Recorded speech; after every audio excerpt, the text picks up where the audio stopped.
আসসালামু আলাইকুম। মজার একটা ঘটনা। কয়েকদিন লাগাতার ঝড় বৃষ্টিতে আশেপাশের খাল, বিল, পুকুর সব ডুবে গেছে। যারা নিয়মিত আমাদের ভিডিওগুলো দেখেন তারা জানেন প্রায় ১ মাস হবে আমরা এই জমিটাতে হাইব্রিড ঘাস রোপণ করেছি। ঘাসের জমিটা পুরোটাই পানিতে ডুবে আছে প্রায় ১ সপ্তাহ থেকে। আমরা মূলত এটাই দেখতে চেয়েছিলাম যে ২-৩ সপ্তাহ এভাবে বৃষ্টি বা বন্যার পানিতে ডুবে থাকলে পাকচং ঘাস হয় কিনা। পানি নেমে যেতে যেতে আরো কিছুদিন সময় লাগবে। তারপর বোঝা যাবে এখানে আমাদের পরিশ্রম সার্থক হয় কিনা। যেহেতু এবার এই ব্রিজ দিয়ে পানি বেরিয়ে যাওয়ার রাস্তা সামনে বন্ধ, তাই রাতে প্রচণ্ড বৃষ্টি দেখে বস্তায় বালু ভরে তার উপর টিন দিয়ে এটাকে বন্ধ করে দিয়েছি, যাতে করে পুকুর ডুবে গেলেও মাছ বের হয়ে যেতে না পারে। উপরে পানির চাপ বেশি, তাই টিনের ফাঁক দিয়ে একটু একটু করে পানি নামতেছিল।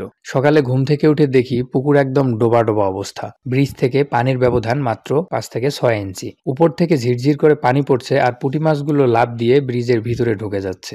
আমবাগানে বসে বসে পুঁটি মাছের লাফালাফি দেখছি আর ভাবছি নতুন পানিতে পুকুর থেকে উজাইয়ের মাছ ধরার জন্য কত চেষ্টা করলাম। এর আগের ভিডিওতে আপনারাও দেখেছেন, কিন্তু অনেক চেষ্টা করেও মাছ ধরতে পারি নাই। আল্লাহ চাইলে কি না সম্ভব। তিনি এমন এক উৎস থেকে আমাদের চাওয়াগুলো পূরণ করে দিতে পারেন যেটা আমরা কল্পনাও করতে পারি নাই। আমি ভাবতেও পারি নাই ব্রিজের ভিতরে এভাবে মাছ ধরা যাবে। যাই হোক, কিছুক্ষণ পর পর এভাবে প্রায় ৩ থেকে ৪ কেজির মতো পুঁটি মাছ ধরে ফেললাম। সব মাছগুলো ডিমে ভরা আলহামদুলিল্লাহ। পুকুরের পানি ব্রিজের সমান হলে আর এভাবে মাছ ধরা সম্ভব হবে না, তাই রাতে আবারও চেষ্টা করলাম, কিন্তু অনবরত বৃষ্টি ও বাতাসে রাতে আর মাছ ধরা সম্ভব হয়নি। এদিকে গত রাতের বাতাসে গাছ পড়ে কারেন্টের তার ছিঁড়ে গেছে। বিদ্যুৎ সংযোগ পুরোপুরি বিচ্ছিন্ন পেয়ে এদের কাণ্ড দেখুন। বৃষ্টি থামার কোনো চিহ্ন নাই, একটু থেমে থেমে এই বৃষ্টি। পানি নিষ্কাশন বা পানিগুলো নদীতে নেমে যাওয়ার, পুরনো রাস্তাগুলো বন্ধ হয়ে যাওয়ার ফলে প্রায় অধিকাংশ এলাকায় এখন এই সমস্যা। মানে বৃষ্টির পানিতেই বন্যা বন্যা একটা ভাব। প্রচন্ড খরা শেষে বৃষ্টির পানি পেয়ে ঘাসগুলো মোটামুটি দ্রুত বড় হচ্ছে। আগাছা বা অন্যান্য ঘাসপালাও হয়েছে প্রচুর। যেহেতু কয়েকদিন থেকে পানি জমে আছে, মাটিগুলো নরম, তাই এই সুযোগে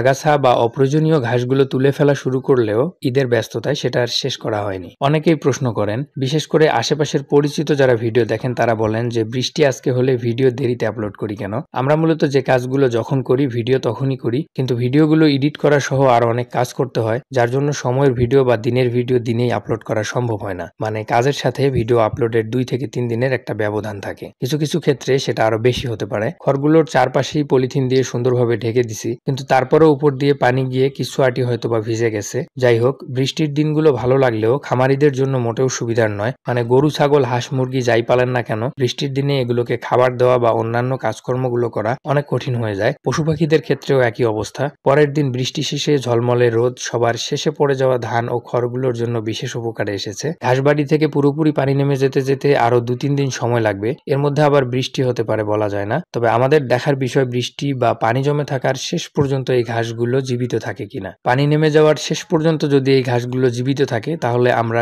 সুন্দরভাবে এই ঘাসগুলোর পরিচর্যা করব এবং এখানে ঘাসের প্রোডাকশন বৃদ্ধি করার চেষ্টা করব। আর যদি ঘাসগুলো পানিতেই মরে যায়, তাহলে বোঝা যাবে এখানে ঘাস হবে না। তো দেখা যাক কি হয়, আপনারাও দেখতে পাবেন ইনশাআল্লাহ। তো বন্ধুরা, আমি আমার ব্যক্তিগত আবেগ, অনুভূতি ও অভিজ্ঞতার গল্পগুলো এই চ্যানেলের মাধ্যমে আপনাদের সামনে উপস্থাপন করার চেষ্টা করি। আমাদের ভিডিওগুলো ভালো লাগলে সাবস্ক্রাইব ও ফলো করে সাথেই থাকুন। ভালো থাকুন, সুস্থ থাকুন। আল্লাহ হাফেজ।